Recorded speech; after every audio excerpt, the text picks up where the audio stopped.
Good evening. We are live. It is Thursday and it is just past 9 o'clock. And the football season is just around the corner. It feels like Christmas Eve. We are getting there. It's been a long time. Competitive, real football is coming as the Colts finish off the preseason with a dominating win over Cincinnati.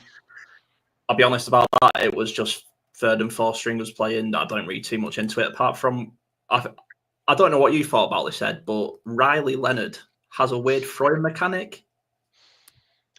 I I don't don't know. know. I hadn't. No, I don't think I'd picked up on that. Go on. So when I was watching, obviously you know me. As soon as we pick up a quarterback, I'm a big fan of like Yep. quarterback, second and Yep. third quarterbacks only. Yep.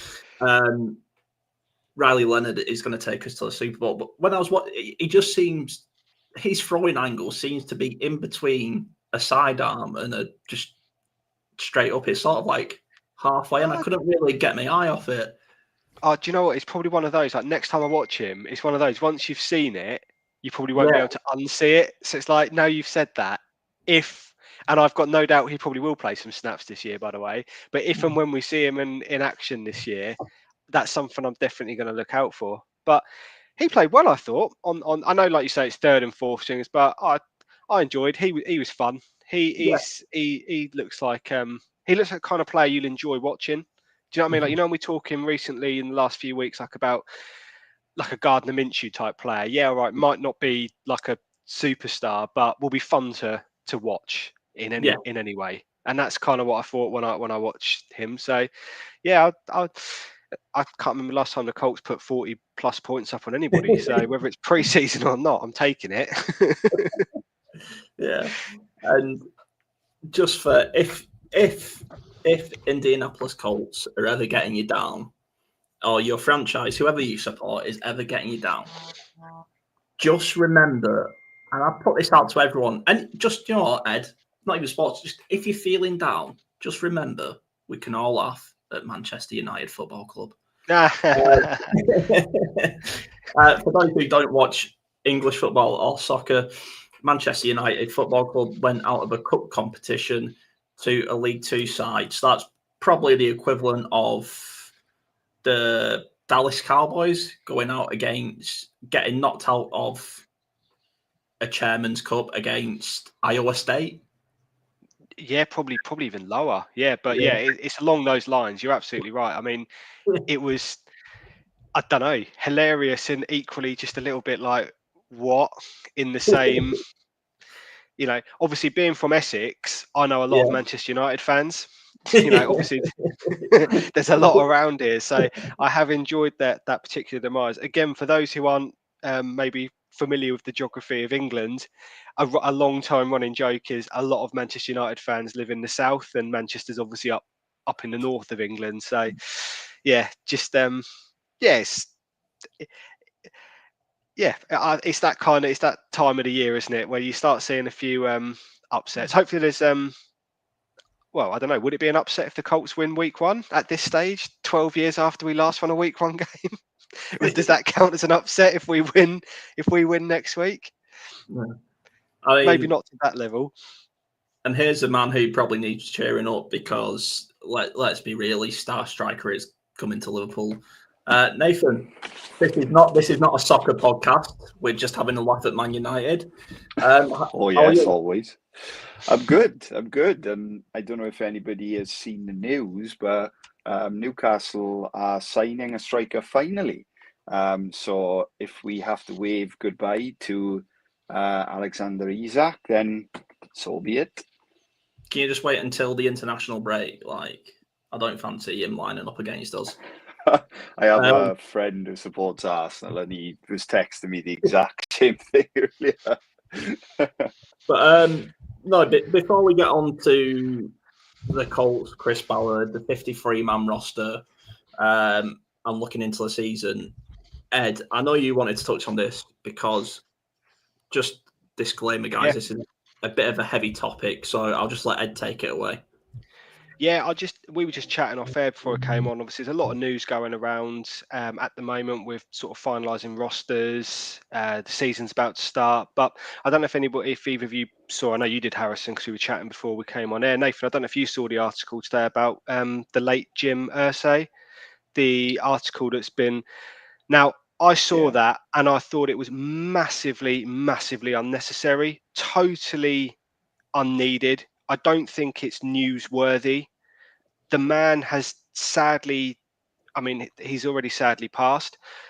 He obviously suffered with a very serious illness, which addiction is a hideously serious illness, and it affects not just the individual, but it affects his family.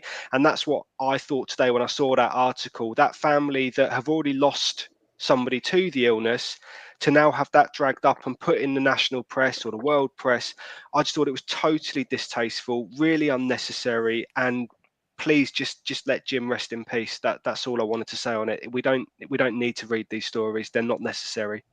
That was all I wanted to say. I can't agree more. It just horrible. The man left. The man was fighting. Everyone knows that the demons he was fighting were all throughout his life, and not just. He wasn't just a rich arsehole getting pissed. It was a lot more to it than that, and just unnecessary. I don't know if you have any thoughts on it, Nathan, or if you've even seen it. Yeah, I saw it, and I completely agree with Ed, and I think it's really cool, Ed, that you've opened the show with that take. Just completely unnecessary, and one of those stories that makes you think, is it going to jeopardize the journalists' invite to, future press conferences, etc., etc.? It's just totally distasteful, and just really not what this team needs right now. We're trying to remember Jim. Week 1 at Lucas Oil is all about a celebration of his life. Absolutely. And then, you have that put in the press. It's just, I'm talking beyond play on the field here. We're trying to celebrate, the great Jim Irsay, and we've got that in the press. It's, I think Ed put it perfectly. Now, let's be real. A millionaire, billionaire owner can sit in his office, in his suite, in his corporate box all day, every day, not tweet, not share, not give back. And, if he was a bit of a knob, I can maybe understand why articles like this come out. If it was just like a raving, whatever, I understand it. But Jim Irsay was a man who fought demons all his life. But also, how much money did he give away to businesses and people of Indianapolis? And not football fans, just people who entered these competitions online. And how many people did he send to the Super Bowl who weren't Colts fans? Everyone could win it, and just how much he did for kicking the stigma and the Jim Irsay band and the hospital he's funded at the Indiana Medical Center, University Center. Like, this is a guy who's done a lot, and just for me to bring that out is just like, what are you trying to get? What are you trying to pull from this? Because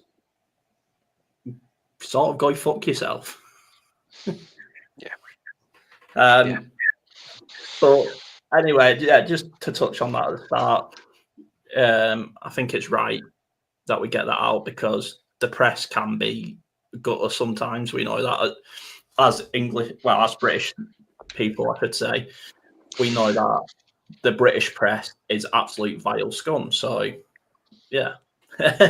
On to bigger and heated things, brighter things. I don't know how you want to discuss it. So I'm going to start first because I've had this saved up. As soon as I think it was you, Nathan. You put in the group chat.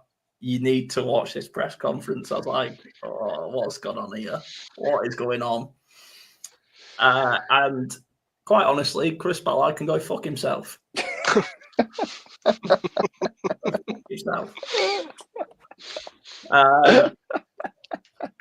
Apologies for the language. But I just think of the canteen worker who's worked at Lucas Oil for 10 plus years, got up 6:30 in the morning, is living on a mean average wage, and Chris Ballard turns around, pulls in, he's getting paid 6 figures a year to be the general manager at the Indianapolis Colts, turns around and says, man, if I had to get a real job, that would suck. Like, fuck you. Like, the people who are working real jobs 40 hours a week, probably more in America because their work culture is horrendous. Probably more closer to 50 hours a week, working overtime on the weekends to keep the stadium up and running, not seeing the kids on weekends, not going to the kids' games. It does fucking suck. So for him to turn around and say that put me on the back foot. And then, like I said, just the snarkiness, the snideness with the journalist at the end. I think it was James Boyd.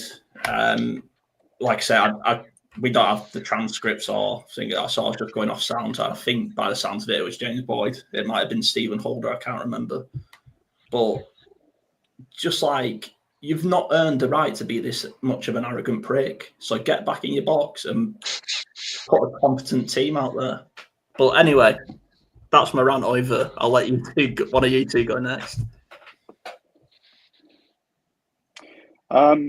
Yeah, I don't mind coming in there. I think the section you're referencing, mate, was Stephen Holder. Right. He was incredibly rude to him, very dismissive to him in response. And I've also noticed that Ballard has a very frustrated tone whenever he answers James Boyd's questions as well. I think it's ever since those two have started asking some tougher questions, he almost changes his tone towards them. Few things. I think shout out to the journalists that were in the room. I generally do feel like they actually grilled him a little bit. I think they could have asked some really calm questions, but they didn't. Especially James. James really put him under some pressure. I loved James's question around trust. I think he kind of pinned it on trust, as in, why should anyone trust him, Chris, to handle these scenarios? I just thought it was excellent, and he really didn't answer it well. And I found that the kind of pompous, patronizing response to the 8 quarterback questions in a row, like as if that was just a small topic that nobody should have been talking about. Like, I'll go on a rant for a second. It's been 6 years since Luck retired. 6 years. He is the cause of this problem. It starts at him. Be a leader. Own it. I don't think Chris has chosen the starter. I truly don't, right? But the fact that he's okay with this, when if this does not work out, they're all gone. And for the first time, I saw that fear in his eyes. Ed? Yeah, I think what we're seeing, and I think you make some really good points there, Nathan, especially around James Boyd and the questioning from himself and Stephen Holder. And I think it's what they're trying to do is make Ballard accountable. And you could see him almost visibly squirming in his seat while they were trying to hold him accountable, because that's a real gripe I've had over this whole Anthony Richardson situation is nobody seems to be to blame for Anthony Richardson except Anthony Richardson in the eyes of the Colts sort of front office. And I think the journalists in the room were trying to sort of show, we saw it with Shane Steichen, didn't we? his press conference where he just started talking absolute word salad. God knows what he was going on about. But Chris Ballard, he kind of responded with animosity. And I think, the bits that I've written down on my pad, the first thing is he's on the hot seat, and you can tell he's on the hot seat. And Nathan's absolutely nailed it. You can see it in his face. He knows he's on the hot seat. Referencing going and getting a real job, like you said, Harrison. I'm sorry. I kind of know what he's saying, but I still think general manager of the Indianapolis Colts is a real job and one that you're handsomely paid for. And to Nathan's point, 6 years. 6 years of, what's that? Mediocrity at best, at absolute best. Now he knows, and I'm going to use this word again, accountable. He knows that he's accountable for it this season. He has got a new boss. Again, we've already touched on that, not going to go over again, but he's got a new boss. How that's happened is obviously very tragic. We know that, but he has got new bosses he's reporting into. Now, anybody in any job, real job or not, Chris Ballard, in the real world, if somebody gets a new boss, guess what? They have to start performing and proving themselves to that new boss. Now, most people, when a new boss comes in, have an element of a grace period, and they have like a body of work. They can show the new boss, this is what I've achieved in my time here, but obviously it's a start again. I'm going to prove myself again. Well, Chris Ballard hasn't got that huge body of work behind him, has he? Let's be honest with you. What has he got to show for the last 9 years? 2 playoff appearances and no division titles in arguably, I don't want to say the worst division, but it's one of the worst divisions in football, isn't it? Let's be honest with you. Okay. You've got no division titles. You haven't got, and I think you mentioned it might have been off air, Harrison, I can't remember, if he had like a Super Bowl ring or or a championship game appearance or something to hang his hat on, you could buy a bit of time. You haven't got any of that. You've got a bust now, potentially, with your big swing at number 4 with Anthony Richardson. Your job is on the line. You have to go in at the end of this year and say to your new boss, give me the opportunity to potentially go and get the next guy at quarterback. And they're going to turn around and say, why? What have you done to show me that you should be the guy picking? Because at the moment, I don't think you've got anything to show me that. Now, the other thing I just want to ask very quickly before I finish, because I feel like I've just started ranting. I didn't even mean to come into this ranting, but I've just started now. He knows that his job is on the line. And success, he's got to have a successful season. What I'm interested to know is, what does success count for? Because I bet, I'll come back to my point, but Harrison, what does success look like for you this year for the Indianapolis Colts? Are you asking Harrison the Colts fan, or are you asking Harrison? Yeah, no, I know. Yeah, but go on. What the success is?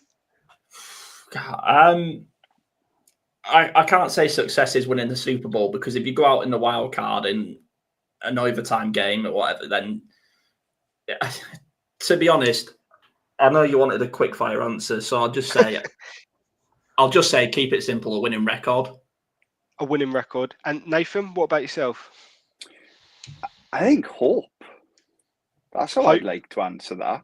Like, I'm fed up of like I can't stress enough. Like, I kind of want to say this because I hope that if people who aren't Colts fans ever listen to this or watch this stuff, like, this sport is my absolute passion, right? And yes, we talk about the Colts and we talk about the AFC South, and we really want to do that, right? And that's what we hope you're going to come in to join us to do.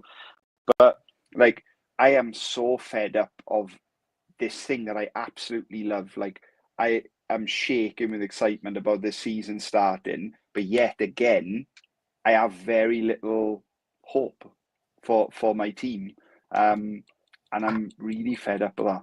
Can I jump in? That's fair. Yeah, go on. Before Daniel Jones was named quarterback 1, Nathan's answer was my answer. After Daniel Jones was named as quarterback 1, it's now, for me, you've gone win now mode. I need a winning record. If we lose in the wild card to a Ravens or whatever, fine. But I need a winning record. I need something to say, you know what you're doing, because right now, like you said, Ed, I don't think Chris Ballard knows what he's doing, and I think there's panic. And I don't think Chris Ballard likes Shane Steichen. I don't think Shane Steichen likes Chris Ballard. I think there's a massive divide, and I think it's just who can save the Roy Nars first. Well, and that's kind of what. So, a Colts fan base, the bar is hope and a winning record. Like, that's an incredibly low bar for a franchise as storied as the Indianapolis Colts. Chris Ballard has successfully lowered that expectation year after year after year after year, to the point where we would accept the winning record as a successful season, which at this moment in time sounds great, but in the long run, like Nathan says, where's the future and where's the hope in that? So I'm interested at the end of this year, what have they been set as a target? Because, and I know we're going to talk about the roster later, but if you look at the way they're constructing this roster, I think they've been set quite a clear target for this year. And I think a winning record is basically baseline expectation this year. Go on, Nathan. I just wanted to come in with one final thing on that, right? I was listening to Heed the Call just now. They were doing a run through of the AFC, and obviously the Colts came up. They trashed the Colts. Their guests trashed us too, but they were kind of theorizing this sort of scenario that we're going to be doing like a quiet tank, because that was like the only way they could justify starting Daniel Jones, you know, as like a person who is on the hot seat, like trying to get into that mindset, right? Long story short. But can you imagine that that's the case, right? And Carly says, yeah, Chris, you're getting a 3-year extension. Shane's got 3 years left anyway. You know, Shane, you're staying on. Imagine we're picking in the top 3 and you're one of the hottest prospects in the game. What makes you want to come to this franchise? You're like the 13th person. That's what they would be. Because let's face it, Jones isn't playing all year, right? He's injured or something, right? So that would be quarterback 12 then approaching in. It might be more, maybe I'm wrong. But like, if you're Sellers or if you're, you know, Klubnik, Nussmeier, what makes you think, oh, yeah, I want to go to Chris Ballard and Shane Steichen, and that's where my career is going to come through? Quite frankly, I don't think that's going to be the case. Because sorry, go on, Harrison. Yeah, you bang on, because every single prospect with their family and with their agent, and some of these prospects have prestigious families, we know one name, is looking at the Indianapolis Colts and going, look what happened to Anthony Richardson. He had the equivalent of half a season playing starter and was forgotten about because what, he didn't throw a 5-yard check down like Philip Rivers? Fuck me, we didn't sign him to do that. Why? Yeah, go on, Ed. That was it. No, mate, you're absolutely right. That was the point I was going to make. You're absolutely right. If I'm a top QB prospect, I'm looking at what's happened to Richardson, and I'm thinking, to both your points, what? Like what? And equally, if I do go there and sit, am I sitting behind Daniel Jones? Like, you know, is that going to be my mentor? Okay, and to the point you just said there about Richardson not throwing the 5-yard checkdowns. I mean, who calls the plays? Does Richardson call his own plays? Steichen calls his plays. Steichen dials up the big bombs downfield, which Richardson can make. So again, going back to my original point, accountability. Why is Richardson the only one being made accountable in all of this? And that's what Ballard didn't like, because finally he's been, you know, you took a huge swing with Anthony Richardson. We know that. We all know that. But why is it just him that's being held sort of responsible? The whole building failed in this, not just Anthony Richardson, and you share the blame for that. But obviously, when your job's on the line, you're not going to come out and go, "Oh yeah, screwed up there, guys." Do you know what I mean? Anyway, I mean, just look at the vibes in New York after Daniel Jones has left. Look at the they don't even care if they go 1-16. They're having the greatest time of life with Jameis Winston.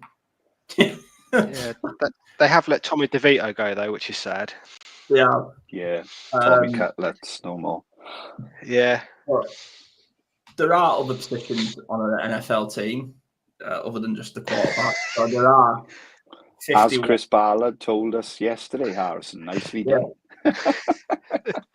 How many other players are there on that roster? So let's start with. Let's just go through it. Overlooks. For me, I was gutted, of course, that Juju was cut, but availability is the best ability, unfortunately. He should get picked up somewhere. He's a cracking player. I would love to keep him, but with the veterans we brought in, it was already a crowded defensive back room. So I understand it. And Jelani Woods also was cut. Is that right? Yeah, he was. That's right. Yeah, I couldn't remember if it was him or Ogletree, but so any other surprising cuts that you two thought stood out? Sorry, no, if I just, I mean, Gigi Brent's been picked up by the Dolphins, I think, as well, which is interesting. Play them week 1, I know. Yeah, yeah, you know it, don't you? You know it, yeah. And then he won't play again all year. I thought I'm not going to try and attempt to say the first name because you know what I'm like with names, but the running back Bentley, I thought he had a good chance. I was a little bit gutted. I wouldn't say I was surprised. I was a little bit gutted that Sammy Womack got cut, and again he's been picked up by Tennessee, I think, so he stays in division. But again, to your point about the cornerback room, it's a crowded room now, so somebody had to go. But I liked shut down Sammy, so I was a little bit sad to see him go. But yeah, those were two that kind of stood out to me. I thought Chris Lamons as well, again, cornerback, but I thought he did quite well in the preseason games that I watched. But I know it's only preseason, so I was a little bit surprised. But again, maybe I shouldn't be given the strength of the room. Sorry, Nath, if I've taken any names off. Anyone you was going to say there? Honestly, I was really hyped to see Jonathan Edwards make the 53. Flashed in pre-season for me, and a lot about a lot of what I read about the guy is just good stuff. The notes I've wrote for the show have disappeared, hence me wildly scrolling to try and find the name. I can't think of it. That's fine. I think a pretty interesting part of or a question mark, I would say, was the linebacker room. Because the Colts are working out like 3 linebackers. I mean, 2 they're working out off the street, and they've signed Chad Moomer from Jacksonville. So, when you look at that linebacker room, Joe Bacci, Zaire Franklin, of course, Cameron McGrone, and Sagan Alubi. Are McGrone and Alubi on the block here? If Walker comes in, for anybody watching, Anthony Walker Jr., ex-Colt, has moved around since. If he comes back and improves, was good in the system, do those players go? It's tough to think that they're going to keep 5 linebackers in this system. I just think, to me, from what we've seen, I think Anthony Walker comes in and is still linebacker 1. Hey, come on, don't be disrespectful to Joe Bacci here. But I think if Anthony Walker would come and be our coverage linebacker, I don't know. I think it depends on the scheme, because I think we're gonna go heavy on defensive backs, aren't we? So I think that's probably why they're keeping the room lighter. But again, to the point we've already been making about Ballard being on the hot seat, I think it's interesting the amount of sort of experienced players that they're looking to bring in. That was something that I noted about the roster. It seemed that they're not prepared to wait for players anymore. Gigi Brents and Jelani Woods being point A and point B. We're not waiting around for you guys. If you're not healthy, you're gone. And we're going to bring in, we were working out Mike Hilton as well, weren't we? Yeah. So I think there's already brought in sort of Xavier Howard, so I think there's a shift now to more we want players to come in. So you're right, Harrison. He could come in, come straight back in and play from day one. To be honest with you, so yeah, interesting. Before we get onto the offense, because we just gone onto the defense a little there, and maybe we can talk a little bit about Lou. But do you think Gus Bradley is sat at home going, "Where the fuck was this trade for me?" Like, I know, right? You all know I am definitely not Gus Bradley's biggest fan. But I look at the backing and support Lou Anarumo's getting, and this is my conspiracy. This is my thought, so I'm just thinking out loud. Tinfoil hat. This backing to Lou Anarumo stinks to me that he's going to be our head coach next year. Oh, I hope not. I really hope not. That's what it's saying to me. Oh, I would hate that. Because this is heavy backing on the defense. And I know our defense was dog last year. But when have we ever seen Cam Bynum, Javius Ward saving Howard? I know we had injuries to Waller, but I hear what you're saying, and I think it's an interesting point. I think Lou Anarumo probably took the job on the basis that they were going to strengthen the roster for him. I think that was probably part of the conversation. He's probably looked at that and gone, "I ain't having a job." And Ballard's gone, "What about if we bring in some new players?" Gone, "Oh, okay, then I'll consider." So I think there's an element of he wanted. Obviously, he needed to be back because it's a new scheme for a lot of those players. So he had to get his own guys in to work with.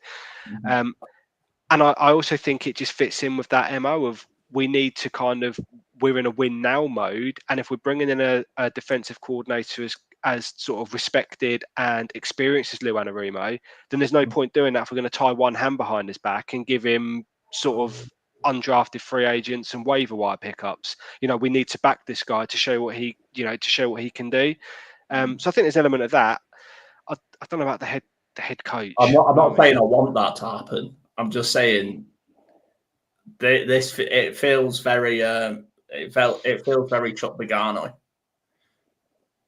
Yeah, I think I would compare Gus Bradley to Steve Bruce, who's an English soccer manager, obviously a huge player in his time. But what did he have going for him? He was a nice guy, right? Everybody. Oh, okay, the balloons are back. The balloons are back. Everything you mentioned with Gus Bradley in the 3 years that we had him was neutrally. I mean, I'm trying not to laugh. Oh, he's such a nice guy. Oh, Gus, yeah, Gus, he's such a great dude. He's such a stand-up guy. But it's until you're in that. Like, as a Newcastle fan, the Steve Bruce days were some of the darkest days in our history. Truthfully, it was terrible. And it felt that way with Gus. But what saved them was Darius Leonard. Yeah. Because he was, in my opinion, the best linebacker in the league. He was literally a weapon on our defense. And when he left, obviously, Gus's kind of early tenure, it just all fell apart. And I think, quite frankly, it'd be career sacrifice to be on the hot seat and not change this defense. It was terrible. Yeah. Just without sticking the boot in there, but is that not another player that Ballard's not replaced? Just talk. A star linebacker is as important, or not as important, but is similar to the quarterback, isn't it? The linebackers tend to sort of run the defense. You've not replaced him. Yeah. It's another player that's another big player that walked out the building and has never been adequately replaced. I know you don't just replace stars. I get that, but it's just something else to note. It's true though. It's true. True. Shaquille Leonard was phenomenal as an Indianapolis Colts. was Yeah. game changing. Like I remember it, the worst draft pick ever. And he was honestly still now probably my favourite Colts defender. Like that's how bad our defense has been. But also, if you want to look at that, if you're Anthony Walker, Chris Ballard didn't want to pay you, so why would you come back? Because Ballard's desperate and will get his checkbook out.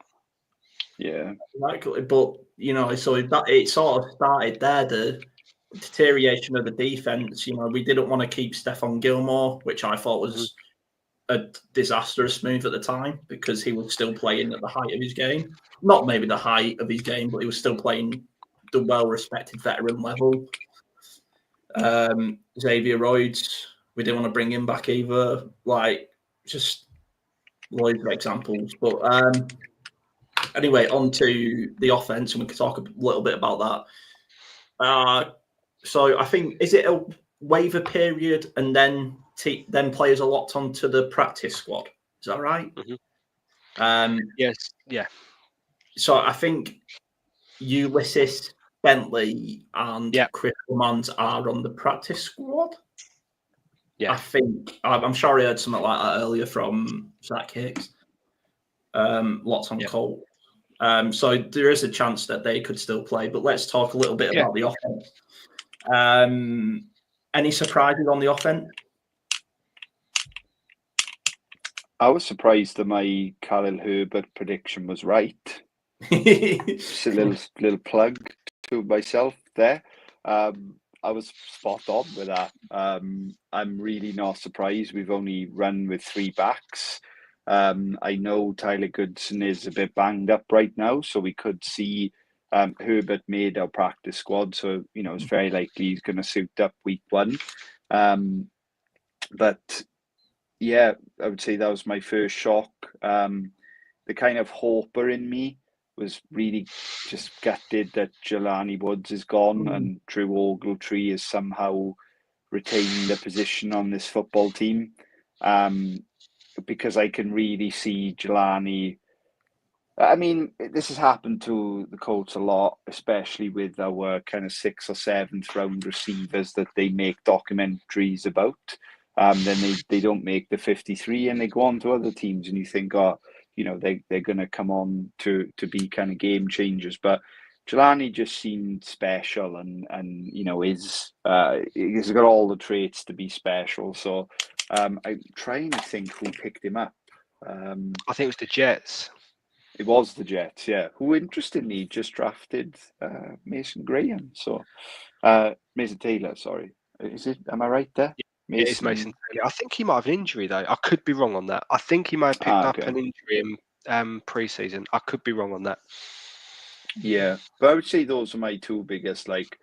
Okay, wow. And I'm glad we've carried so many offensive line, because 2 years in a row we have had games where our line's been beat up, and it looks like Jordan Travis and Matt Gonzalez are going to be moving all around that line, and they've shown that this pre-season. So I'm pretty stoked on that.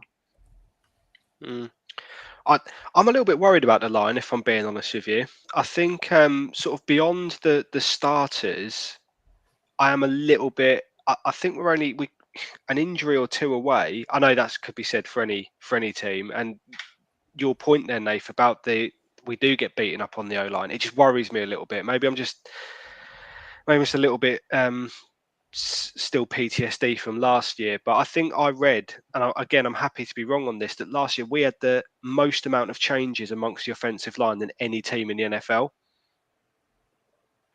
Yeah, that doesn't surprise me. No, does not and surprise again, me. I don't want to sound like Anthony Richardson's agent, but again, that's not really conducive to helping a young quarterback making his way in the NFL, is it? Let's be honest with you. So yeah, that I would say you're right. I'm pleased with who we've kept on the line. I would probably just the safety guy in me would probably have wanted one more sort of interior guy potentially. I think we've Okay. got four. We've got 4 tackles, maybe one more interior. I would say I think the wide receiver room looks absolutely explosive this year, except for Alec Pierce, who's never going to see the ball. But the rest of them, I think that's a very, very strong position room, and I would say that's one of the strongest in the league. To be honest with you, I saw a graphic earlier that said like the Athletic put it up. A bit rage baity from the Athletic actually about the worst QB rooms in the NFL, and we were number 2. So after I put my phone down, New Orleans with Spencer Rattler and Tyler Shuck. I was more pissed off that Cleveland were ahead of us. I can only assume Cleveland were ahead of us because they got 45 quarterbacks, so that there's more to play with. But that's a separate conversation. But I would like to see them put the same graphic up with wide receiver rooms because I think our wide receiver room is very, very good. Even if I do say so as a biased Colts fan, I like that room a lot. So interestingly, I don't know if you've seen this. ESPN. I'm going to see if you can predict where they rank the Colts wide receiver room. Oh. It came out like earlier today, I believe. I'm going to go 17. Okay. You higher or lower, Ed? I'm higher than that. I would have as top 10 comfortably. So in classic ESPN fashion, they put us 22. 22? Yep, they believe there are 21. I went with 17 thinking that was controversial to get near the number. Yeah, I'm not having that. I'm sorry. Even as a biased Colts fan, I'm not having that. I think it goes back to what you were saying earlier, though, Nathan, when you were listening to that podcast you mentioned about them talking that they were all. I've listened to so many sort of neutral podcasts that aren't team affiliated where nobody's got any expectation of the Colts. And it surprises me. There's a few, sort of Dan Orlovsky's been quite strong in saying that the Colts roster is pretty good. Pat McAfee, obviously he is biased, but he's also sort of and his show, they've talked up the strength of the overall roster. I think the quarterback situation is really overshadowing what a good roster we actually have outside of that. I think a lot of people, quite rightly, they don't look beyond, I don't look at the New Orleans Saints roster in depth. I look at the quarterback room and think, oh, blimey, they're in for a rough year. And I think people are doing that with the Colts, if I'm being honest with you. Yeah, I would agree with that. Because the trouble is when you're a national media, you have to.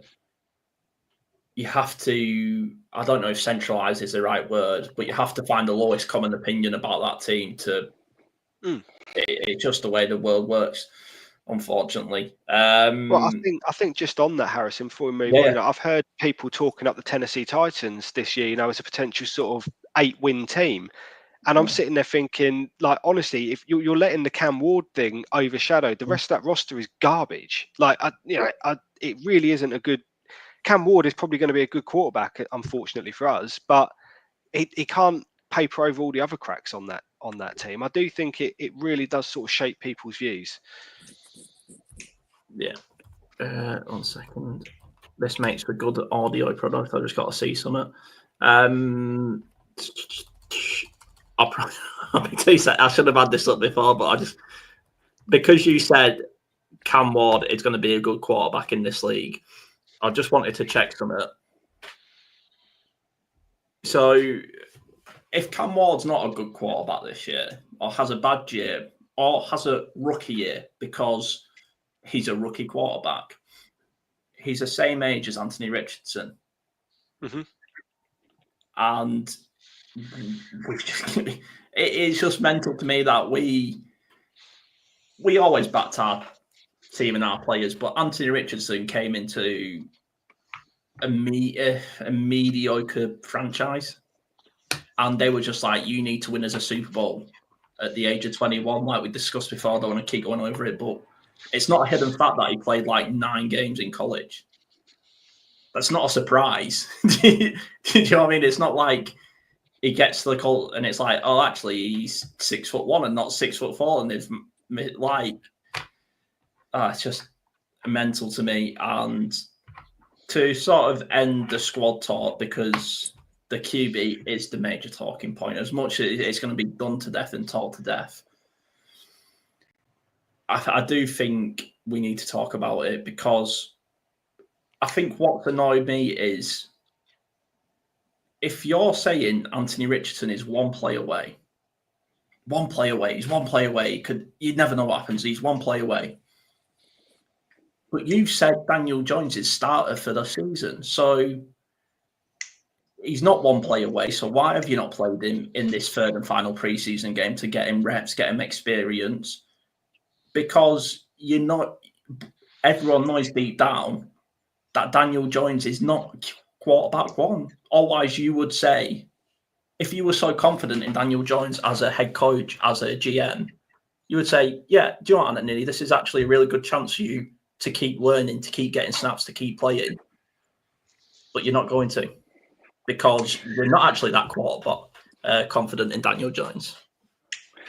And interestingly, Shane did a press conference today, I believe, or an interview today, and he was asked, are they considering using Anthony at the goal line?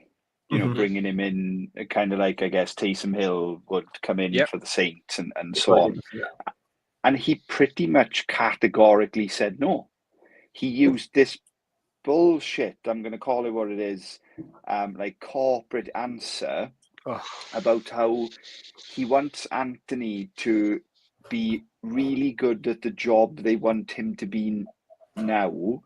They want him to do great work, be consistent, and show up every day wanting to learn. So it's like, so you've given up on the guy then? Because I don't know if you spoke about this off air, but in last week's preseason game, Shane, Daniel Jones, and our quarterback coach, who's not even worth naming, were seen on the field together earlier than the rest of the team were. I don't know if you guys have seen that story. No, I haven't seen that. It's like, why weren't you doing that with Anthony for 2 years? Why has that not been happening? But yeah, I just wanted to like really come in with those 2 points, because it, like, I agree with you, Harrison, mate. Like, we're going to talk about QB every week, and you know, if we have a bad loss, I'm sure all of our emotions will be coming out, and Jones this, Anthony that.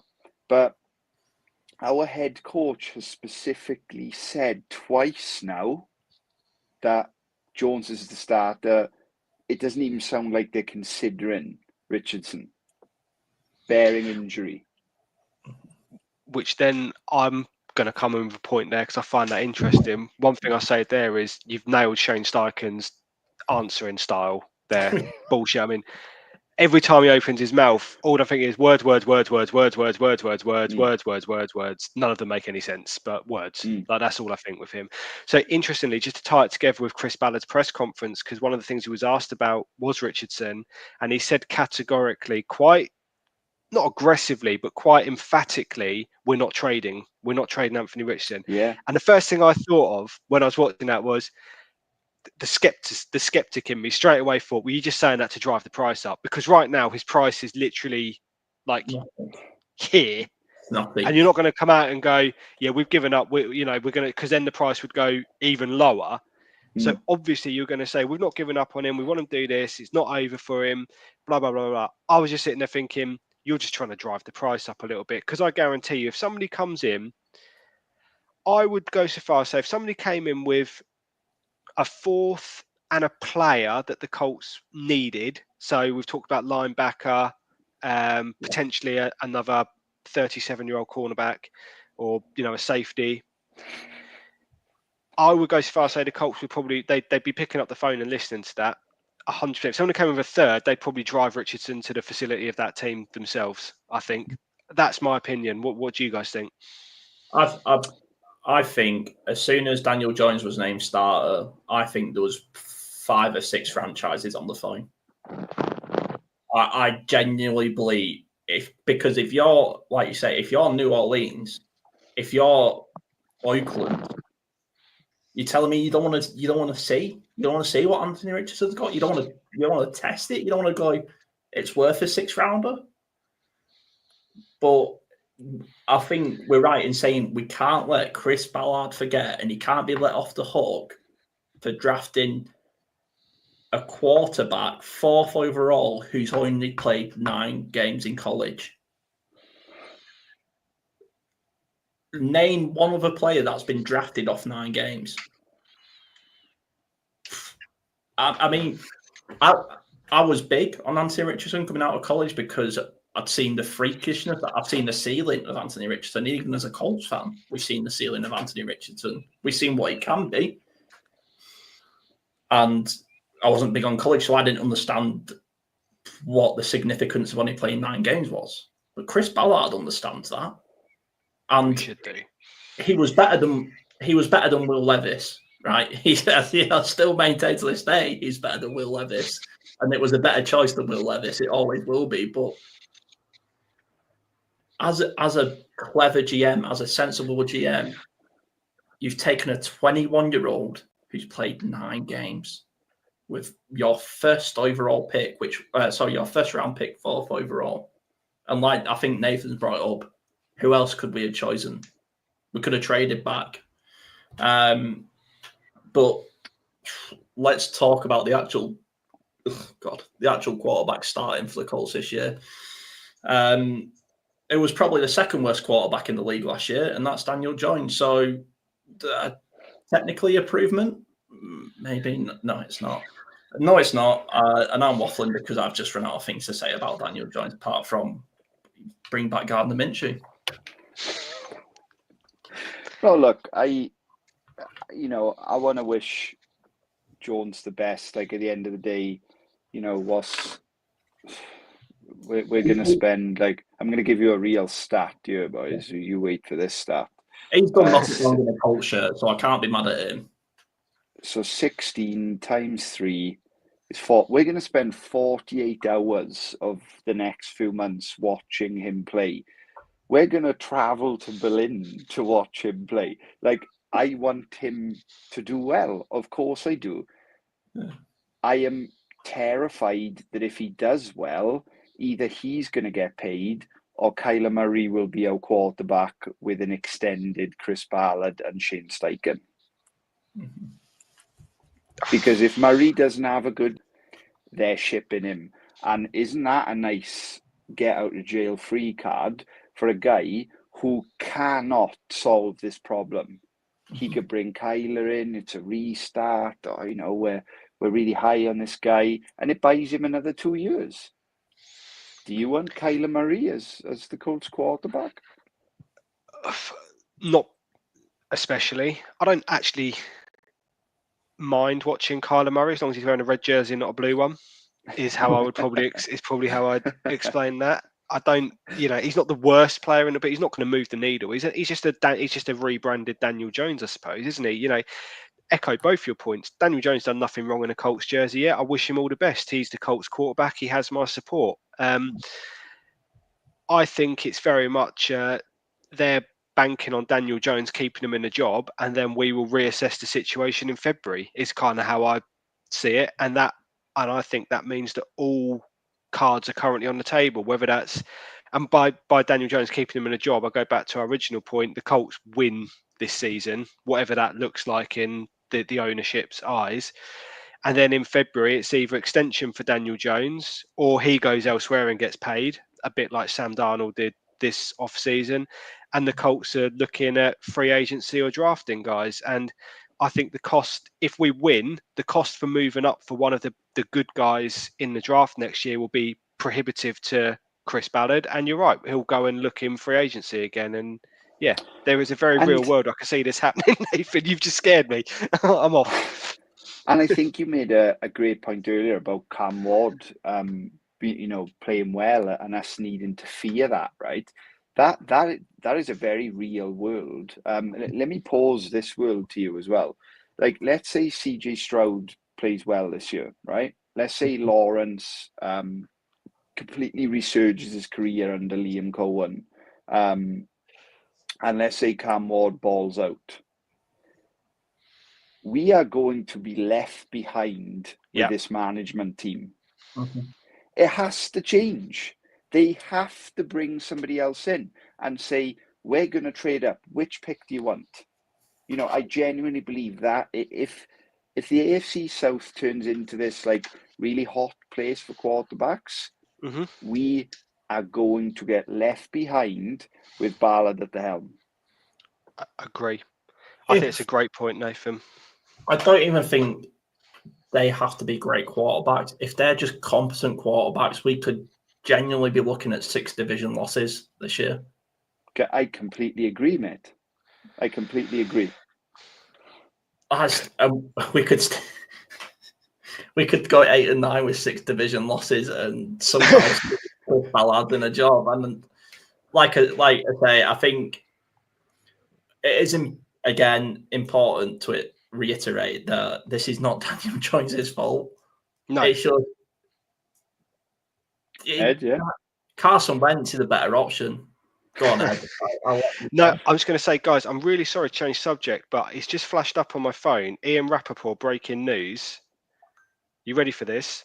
Go on. The Cowboys are trading All-Pro Micah Parsons to the Green Bay Packers. Wow. And they've agreed to a 4-year, $188 million deal. What? Micah Parsons to the Green Bay Packers. This is real. This is breaking on X. Sorry, it just flashed up on my phone as you were talking. I really didn't want to.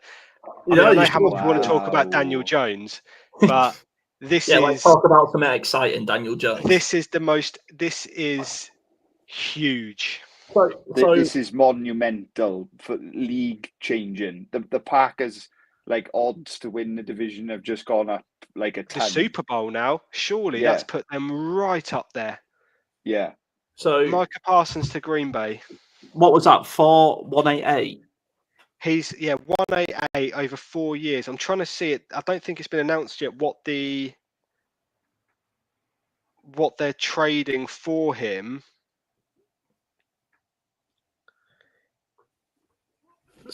Two first rounders.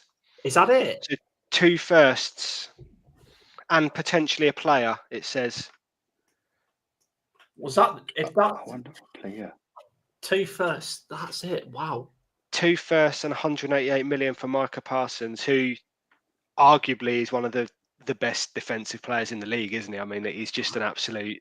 I was a Cowboys fan, I'd be fucking fuming. Oh, mate. I mean, that's just 100%, 100,000,000%. Because not only, I thought if they were going to, I didn't think they'd trade him, but I thought he'd go to the AFC. You've kept him in the same conference. He's worth at least 3 first rounders as well. I mean, how old is he? 25, 26? He's not old, is he? No, he's still on his rookie deal. Yeah. Wow. I think he's one of the. I'm happy to be corrected here. He's one of 2 players to register 10 sacks in each year of his career so far. The guy's a stud. Wow. Like, agreed. Do not let players like that walk out. And it's all for Jerry Jones not being in control. That's what that is. From when he's come into the league, it's been him and Fred Warner, realistically, isn't it? Yeah. Yeah. Right. 2 firsts. What 2 firsts? Pardon? What have we been doing? 2 firsts. Oh, I mean, come on. I mean, unless Ballard was going to pay him £1 a week for the next sort of 30 years, I know. That would have been the sticking point there, wouldn't it? That is. That's a monument. Sorry, go on, Ed. No, go on, Nathan. I was going to say that's huge. I was just going to say it again. That is huge. I was going to say, Harrison, don't worry. We only have to wait about 6 months, and we'll be trading 2 firsts away. So don't you worry about that. Don't worry about it. We got Zaire Franklin. I honestly can't believe he's gone to a rival. Do you know what I mean? Ed, does it say that money's guaranteed? 120 mil is. How much? 120 mil of it is guaranteed. Whew. Yeah. Insane. That is huge for Green Bay. Wow. So if it all goes well, that's 47 million a year. Yeah. Yeah. Wow. And two first rounders. and 100. I mean, was it a case? Did Dallas have them? Because I can't believe Dallas haven't got the money or Dallas have couldn't got do the the money. deal. Do you know what I mean? And they could have worked there. I know they've paid Dak and they've paid CD, but they must have been able to work out. You must have been. You make space for players like that. Like Nathan said, he's a stud. Yeah, you ship Dak Prescott off for a 6 and keep him on your roster. Do you know what I mean? I can't get over that. Wow. I'll tell you who's going to be absolute. I bet the Philadelphia Eagles are absolutely loving life at the moment. Coach. Division's just got a heck of a lot easier, and obviously that was on top of the fact Daniel Jones left their division last year as well. So I mean, their division just gets easier. 2 studs leaving. It's the East, isn't it? Yeah, the NFC East. Yeah.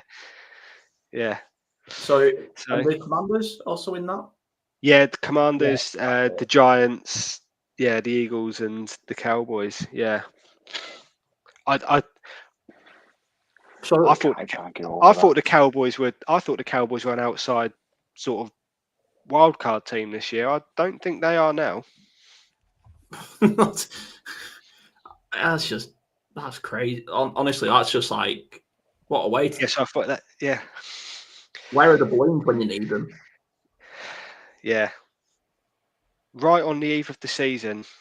So let's just have a quick look at Green Bay squad. I know, this is not Colts related or AFC, but that makes Green Bay kind of immediately probably move into arguably being the team with the best quarterback and edge rusher in the division.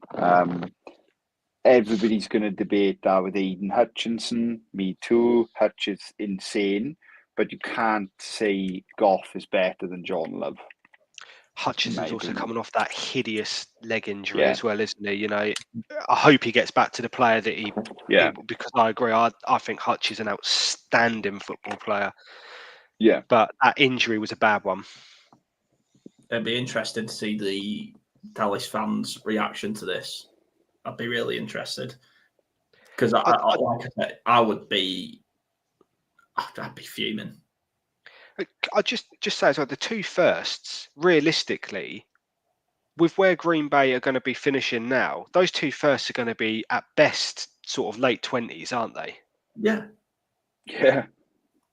It's not even like you're going to be, I suppose you might be able to package them up and if you want to move up for a player, but wow, that's huge. Huge deal. The thing is, when you pull off a move like this and you are the seller, you're going to have to use them 2 picks to try and replace a once-in-a-generation, and I don't say this lightly, but a once-in-a-generation talent in Micah Parsons. Totally agree, man. I was having this debate with some friends recently, and we were debating, like, as an owner, why draft these studs if you're not planning to pay them? Like, it just makes no sense to me. That's the way Jerry Jones acts, though, isn't it? Yeah, I just wow. Wow as well, wouldn't you? Yeah. If you could sort of bring it to the South in Jacksonville, trading up for Travis Hunter. Like, if Hunter's this amazing, like, Shohei Ohtani type player, can you imagine his deal? He's going to have to get paid as a corner and a receiver. Yes. If they're not willing to do that, why do it? Why go get him in the first place? They're two premium positions as well. That's different from saying an offensive guard could play as a defensive tackle. Madness. What a way to take us to the most exciting talking point and the main thing we should talk about, and that's how we're going to be watching Riley Leonard lead the Colts this year at some point. Just to bring it back to Indianapolis, because we have been going an hour and 5 now because of, like you say, Ed, as per Ed, Colts GB on Southbound. I didn't know Ed was in the know, but he obviously has Mike Parsons on speed dial. Yeah. And he broke the news. Ian Rappaport gets no credit at all. It was all Ed. So for your breaking news, the Southbound. Call me the Fabrizio Romano of the Southbound of the Southbound crew. Yeah, you're more of an honesty. You're nice. You've got to be much more. I'll take that. Romano. I'll take that. Thank you. I'll take that. Anything else as we sit on the eve of the season? No. I think obviously I'm very wary that people who listen to this show and watch us probably think I hate this team, but I really don't.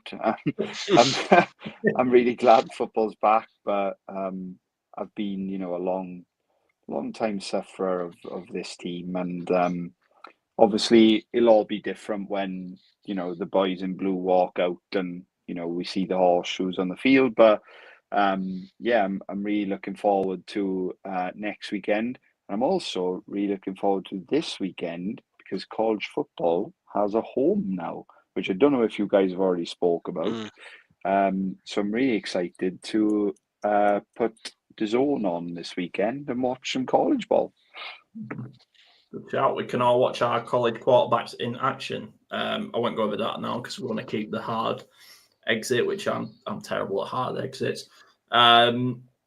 But if you want to find out more, go and check out our last show where we do talk about our new segment following a college quarterback, because we're free Coles fans and it's about time we did that. Well, on that breaking news, gentlemen, thank you so much for joining me. Everyone watching, thank you for watching. It does mean a lot. We're getting more subscribers every day, which is nice. So, Jason, thank you for subscribing. We know Chris likes to come back and comment and just keep it growing because, like you say, if it's just me talking about Daniel Jones or Arsenal, we could have a bet on who's going to let me down first. So, thank you all for joining. And join us next week after John Mateer, my college quarterback, throws for 450 yards, 0 interceptions, and 9 touchdowns. Let's go, Oklahoma.